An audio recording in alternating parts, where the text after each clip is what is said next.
It's like Russell Crowe hit his amazing films. He gave us Gladiator, he gave us A Beautiful Mind, and then he said, yeah, I did what an auteur should do. Now I'm just gonna enjoy. Now I'm just gonna do whatever I want to do.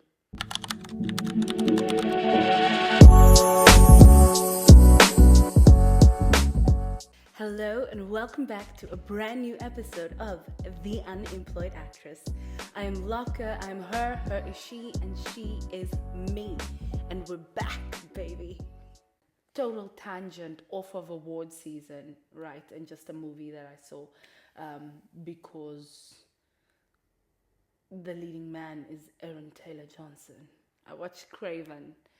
I will say this. It's not as terrible as I thought it would be. It's not. However, it's just incomplete, man. It's just incomplete. It starts a lot of things, but doesn't finish them. That's not very articulate. Let me try that again. It gives us the idea that character development is going to take place, that we are going to see more of something, and it just sort of fizzles out. And I don't know why. And this is the funny thing, right? I don't know why they don't just give Marvel over to Disney. Just give everything to Disney and be like, do the things, please, because we clearly cannot. We can't. Like Morbius, Madam Web, now Kraven, we just can't seem to get it right. So help us. But of course, that's not something they want to do. Russell Crowe's Russian accent is exactly what we expected it would be.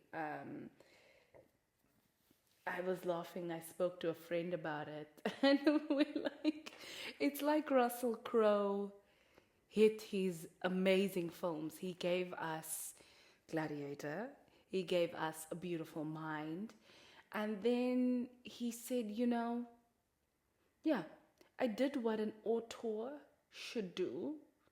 Now I'm just gonna enjoy. Now I'm just gonna do whatever I want to do. And far be it from us to say he can't, but I feel like we deserve another from Russell Crowe, just a good one, a gut punch good one. That's just like, but all right, we got Kraven. And it was fine. It's nothing to write home about. It needs more action. It needed more thrills. It needed more development. It just, whoever was working in script, it feels like one of those scripts where you've let like 3 other people read it, or like 1 other person read it, and that was that.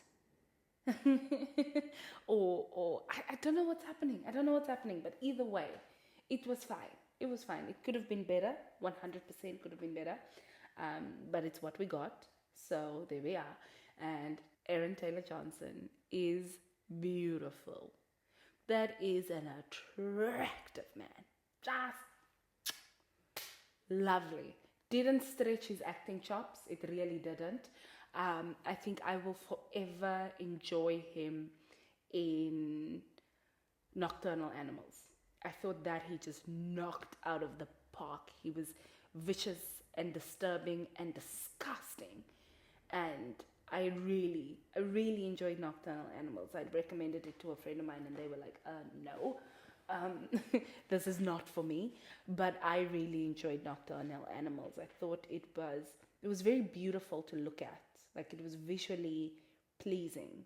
I think that Tom Ford's relationship with Red is something that needs to be explored. But it was a very beautiful picture.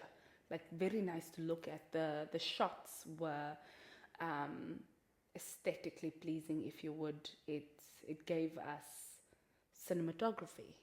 It did. But yeah, Aaron Taylor Johnson really did the things in that film. Much like Jake Gyllenhaal, Amy Adams I feel like she was divisive. Elsa Fisher was wow. So I really enjoy the way they set that up. Again, I think if I'd had a critique, well, there's many. We kind of just needed a difference between the book reality, the book fiction, and the reality that was being experienced. If you haven't seen Nocturnal Animals is basically about a woman who receives a manuscript from her ex-husband that he'd written, and he really wanted her to read it. Their relationship had fizzled. She basically didn't feel he was ambitious enough for her anymore. It just didn't work, and she left him for a better life, of course, because he was also a class down from her. So their relationship ended sort of against his will, but he couldn't force her to be with him, so there. But then he writes this book because he was going to become a writer, and he writes this book and he sends it to her to read, to get her opinion on it. And the book is, the characters have striking, almost identical resemblance to him and to her, but the scenario, the story, basically the horror of the book is just wow. It's quite violent and angry, and it leaves her shaken because she's like, this is a brilliant book, but holy shit, why? And why did you send it to me? Like, what do you mean? And Aaron Taylor Johnson is basically the villain in the story. So really good, really good. I'd recommend people watch it. I think you should see it.